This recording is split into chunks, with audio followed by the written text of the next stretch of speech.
Bill Schwab, WineBus.com here with Jennifer from Reality Distributing. How you doing, Jennifer? Good, how are you? Excellent, excellent.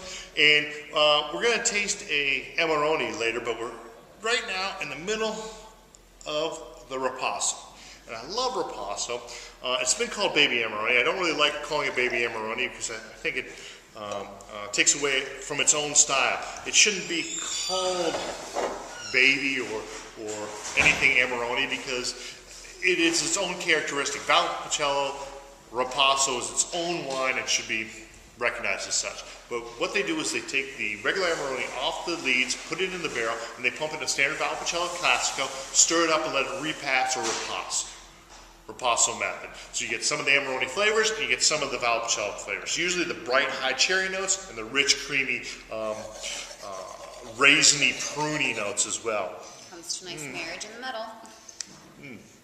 But it is the traditional Corvina, Randonaya, Molinare grapes, the Romance grapes of Italy, and just dynamite, I think. Getting that great aromatics there. And this is almost into the sweet raisiny pruny side. A lot of the fig. Or like when I brought that Ripasso by, almost the dessert. You know, you can get very strong flavors. This is 91 Point Enthusiast. I would give it a little bit more points than that if I was the kind of guy that gave out points. I don't believe in them. Bill Schwab. Yeah, it's either good wine or it's points are too specific. I can't say, well, this is a 92 and this is a 94. So it goes, oh, I better buy the 94. It's all about your personal taste. So I don't really go for that. I like to put it in things. This is good wine. This is great wine. You know, this is average wine. This is garbage. But for folks stumbling through a wine aisle, to see a rating is better than nothing, I think, don't you? Bad. I mean, learn your sommelier, know your sommelier at your local store.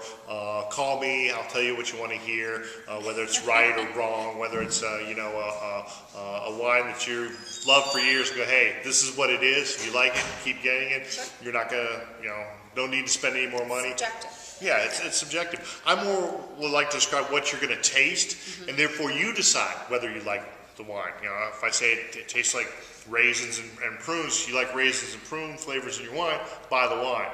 I'm not going to say 97 points. Nah, that's not for me because I've had too many wines that have gotten those high ratings where I'm like, it's undrinkable. And look at the description. Oh, cream de cassis. There's no cream de cassis here. It's all tannins, all high alcohol. So it's not for me. But yet I rant. Let's get back to the wine here, which is the most important thing.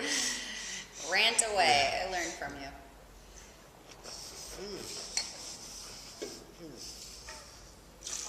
Now we tasted another Ripasso a little bit earlier, and it had that really high cherry notes to it.